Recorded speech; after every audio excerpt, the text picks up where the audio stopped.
Naruto est un manga qui a marqué des générations avec son message de paix, de compréhension et de pardon. Mais aujourd'hui, je vais questionner quelque chose qui me dérange depuis longtemps. Pourquoi, dans Naruto, les méchants finissent-ils presque toujours par être pardonnés? Et pourquoi cela pose un vrai problème au-delà de la fiction? Pain est sans doute l'un des antagonistes les plus marquants de Naruto. C'est un personnage qui incarne la douleur du monde et la souffrance comme moteur pour imposer la paix. Avec une vision extrême qui résonne dans un univers constamment ravagé par la guerre. Mais quand on reprend les faits, Pain tue Jiraiya, il rase entièrement Konoha, assassine des centaines d'innocents et impose sa loi par la terreur. Il laisse derrière lui un village en ruine et des familles brisées à jamais, sous les décombres dans la peur et le deuil. Et puis, Naruto lui parle. Naruto partage avec lui sa souffrance, lui dit qu'il comprend sa douleur, qu'il sait ce que cela fait de tout perdre. Et Pain, touché par ce discours, finit par changer d'avis. Il utilise son pouvoir pour ressusciter tout le monde avant de mourir en paix, convaincu qu'il a trouvé un successeur qui portera son rêve différemment. C'est beau sur le papier, c'est une scène puissante, émouvante et magnifiquement mise en scène, et l'un des moments les plus marquants de Naruto.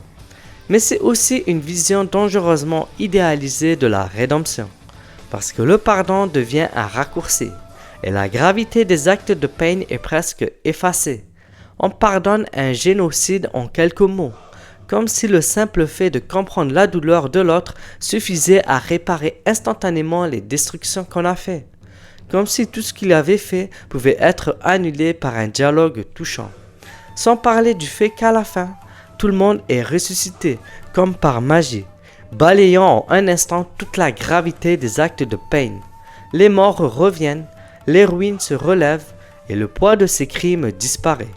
C'est là qu'on peut voir les limites de ce traitement idéalisé du pardon dans Naruto. Obito est un autre exemple frappant. C'est un enfant brisé par la guerre, manipulé, qui sombre dans la haine après la mort de Rin. Sa douleur est réelle, son parcours est tragique, et on peut comprendre comment il a glissé dans la haine et la douleur. Mais il ne faut pas oublier que Obito est responsable d'une guerre mondiale, qu'il tue sans remords pendant des années, qu'il détruit des vies par milliers et qu'il manipule même des enfants pour servir ses plans.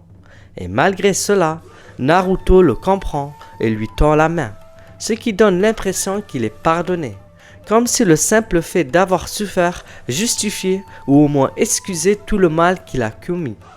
La souffrance peut expliquer pourquoi quelqu'un agit mal, mais elle ne devrait jamais tout excuser. Dans la vraie vie, chacun porte ses blessures, mais cela ne donne pas le droit de détruire la vie des autres sans conséquence. Le manga confond parfois la compréhension et l'absolution, ce qui retire du poids à la responsabilité personnelle. Le message de Naruto est qu'il est possible de briser le cycle de la haine par la compréhension et le pardon. C'est un message beau, plein d'espoir et il mérite d'exister. Mais il simplifie énormément la réalité qui est bien plus complexe. Certaines personnes ne veulent pas être sauvées. Certaines personnes ne changent pas, malgré les mots et la compréhension. Et certaines personnes ne méritent ni pardon, ni rédemption, car leurs actes ont des conséquences irréversibles. Dans One Piece, Doflamingo reste un tyran malgré son passé difficile. Dans Dragon Ball, Freezer reste un monstre, même après avoir été humilié et vaincu. Ces personnages rappellent que le mal existe sans toujours pouvoir être réparé par des mots. Leur présence ancre l'histoire dans une forme de réalisme émotionnel.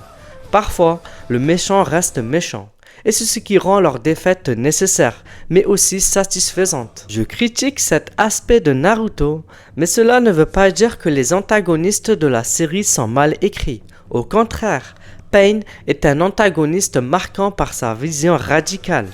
Obito est touchant par la douleur qu'il a façonnée. Le manga prend le temps de montrer leur humanité, leurs blessures et leurs rêves brisés. C'est précisément parce qu'ils sont bien écrits que leur pardon trop rapide questionne. Parce qu'en fin de compte, Naruto nous propose un idéal, celui d'un monde où comprendre l'autre peut réellement changer les choses.